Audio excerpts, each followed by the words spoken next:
Distant yolla ali təhsil alan Zahid Mustafayev diplomu tanınmayan məzunlardandır və xaricdə tanınmış universitetdə 4 il oxuyub. İllərinə onlayn təhsilə həsr etsə də ölkəyə faydalı kadr ola bilməməsindən narahatdır. 2018-2023-cü ildə Türkiyə Respublikasında bakalavr təhsil almışam. Təhsilimi Türkiyənin mövcud təhsil sisteminə uyğun olaraq açıq və uzaqdan eğitim, yəni distant təhsil formasında başa vurmuşam və diplom əldə etmişəm. Təəssüf ki, diplomlarımızı ölkəmizdə tanıtdırmaqda ciddi problemlər yaşamışıq.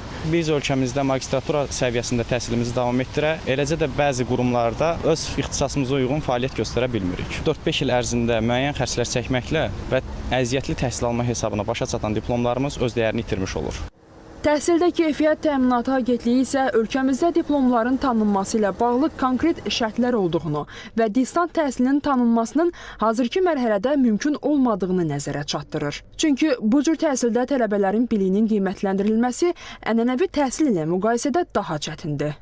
Vətəndaşlarımız təhsilin normativ müddətinin ən azı yarısı qədər təhsil alınan ölkənin arasında olmalı və təhsil müddətinin azı 3/2-də ənənəvi təlim metodlarına əsaslanan formal qaydada əyani və qiyabi təhsilə sahib olmalıdırlar. Xüsusilə qardaş Türkiyə Respublikasına münasibətdə açıq öyrətim təhsil alma formasında əldə olunan kvalifikasiyaların ölkə ərazisində tanınması ölkə qanunvericiliyində mövcud olmadığı üçün təhsildə Keyfiyyət Təminatı Agentliyi tərəfindən birmənalı olaraq tanınmır.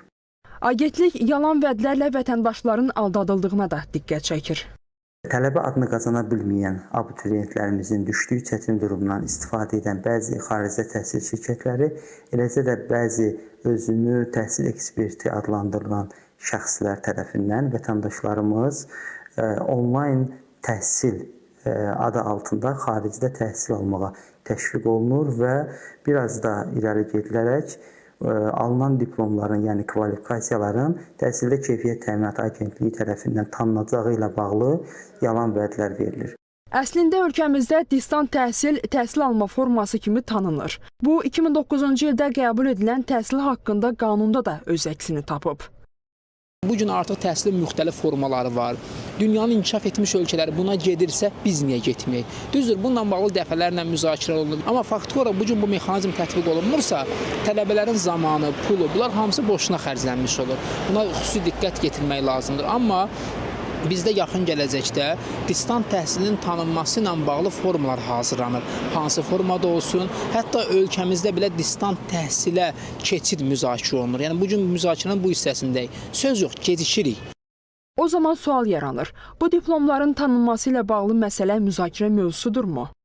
Distant təhsillə də bağlı müəyyən bir konkret qaydaların və normalarının hazırlanmasına və həyata keçirilməsinə ehtiyac var. Çünki bugün əslində distant təhsilin həm üstün tərəfləri var, həm də onun digər diplomların tanınması ilə bağlı yaratdığı müəyyən çətinliklər də var.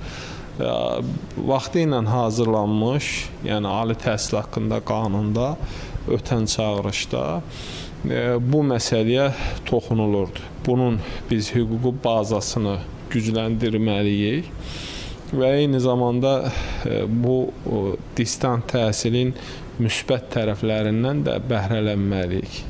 Tələbə olmağı arzulayanlar əsas nüanslara diqqət etməlidirlər. Oxumaq istədikləri ali təhsil ocağının ölkəmizdə akkreditasiyadan keçib-keçmədiyini əvvəlcədən dəqiqləşdirmək vacibdir. Şahnun Qasımova, Elvin Qəhrəmanov, Bağır Kərimov, ASTV Xəbər.